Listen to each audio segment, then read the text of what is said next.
आपने श्री कृष्ण की बांसुरी बजाते हुए प्रतिमा जरूर देखी होगी।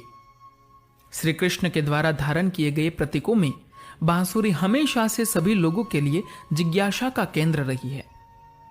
अधिकतर लोग श्री कृष्ण बांसुरी से जुड़े हुए रहस्य और कहानी नहीं जानते। भगवान श्री कृष्ण की बांसुरी में जीवन का सार छुपा हुआ है।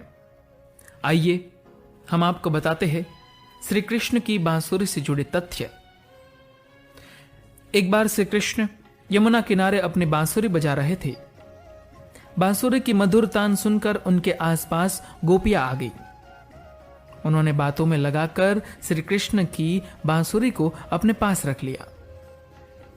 गोपियों ने बांसुरी से पूछा, आखिर पिछले जन्म में तुमने ऐसा कौन सा पुण्य कार्य किया था जो तुम केशव के गुलाब की पंखुड़ी जैसे होठों पर स्पर्श करती रहती हो? यह सुनकर बांसुरी ने मुस्कुराकर कहा, मैंने श्री कृष्ण के समीप आने के लिए जन्मों से प्रतीक्षा की है। त्रेता युग में जब भगवान राम वनवास काट रहे थे, उस दौरान मेरी भेंट उनसे हुई थी। उनके आसपास बहुत से मनमोहक पुष्प और फल थे। उन पौधों की तुलना में मुझ में कोई विशेष गुण नहीं था, परंतु भगवान ने मुझे दूसरे पौधों की तरह ही महत्व दिया।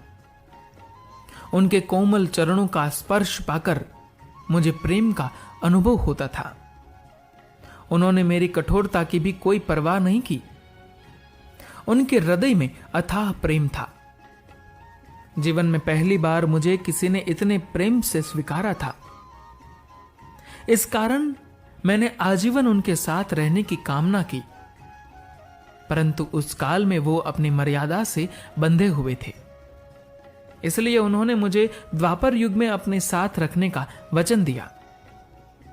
इस प्रकार श्री कृष्ण ने अपना वचन निभाते हुए मुझे अपने समीप रखा।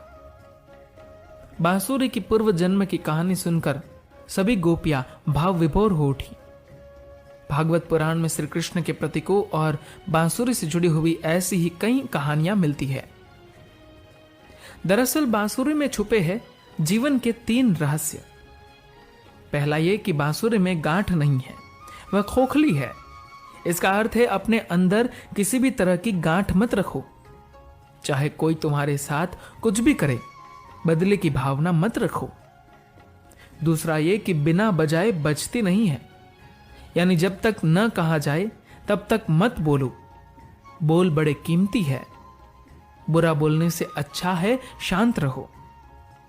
और तीसरी बात यह कि जब भी बजती है मधुर ही बजती है, मतलब जब भी बोलो तो मीठा ही बोलो।